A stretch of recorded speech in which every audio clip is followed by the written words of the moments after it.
It is time for the morning announcements. My name is Olivia Ing with the information that is important to you. Today is Friday, October 13th, 2017.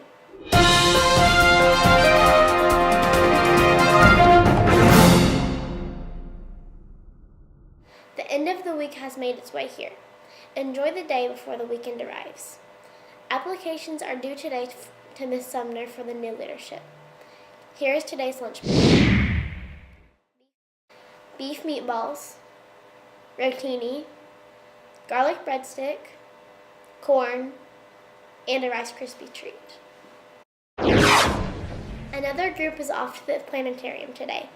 We hope to hear about the information you came home with yesterday. Share your fun information with Mr. Scharbach. The end of the week brings us to the chance to see if we solved our riddle. Take a look. So you're stranded in a huge rainforest, and you've eaten a poisonous mushroom. To save your life, you need the antidote excreted by a certain species of frog. Unfortunately, only the female of the species produces the antidote. And to make matters worse, the male and female occur in equal numbers and look identical, with no way for you to tell them apart, except that the male has a distinctive croak. And it may just be your lucky day. To your left, you've spotted a frog on a tree stump. But before you start running to it, you're startled by the croak of a male frog coming from a clearing in the opposite direction. There you see two frogs, but you can't tell which one made the sound. You feel yourself starting to lose consciousness and realize you only have time to go in one direction before you collapse. What are your chances of survival if you head for the clearing and lick both of the frogs there? What about if you go to the tree stump? Which way should you go?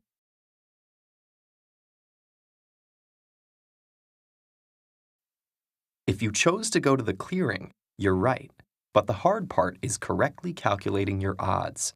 There are two common incorrect ways of solving this problem. Wrong answer number 1. Assuming there's a roughly equal number of males and females, the probability of any one frog being either sex is 1 in 2, which is 0.5 or 50%. And since all frogs are independent of each other, the chance of any one of them being female should still be 50% each time you choose. This logic actually is correct for the tree stump, but not for the clearing. Wrong answer 2. First, you saw two frogs in the clearing. Now you've learned that at least one of them is male. But what are the chances that both are? If the probability of each individual frog being male is 0.5, then multiplying the two together will give you 0.25, which is 1 in 4, or 25%. So you have a 75% chance of getting at least one female and receiving the antidote. So here's the right answer. Going for the clearing gives you a 2 in 3 chance of survival, or about 67%. If you're wondering how this could possibly be right, it's because of something called conditional probability. Let's see how it unfolds. When we first see the two frogs, there are several possible combinations of male and female.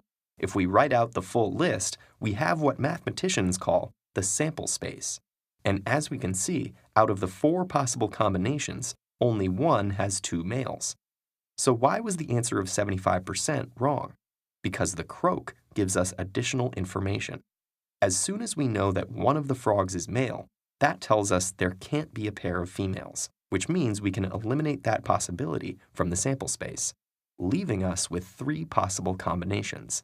Of them, one still has 2 males, giving us our 2 in 3 or 67% chance of getting a female.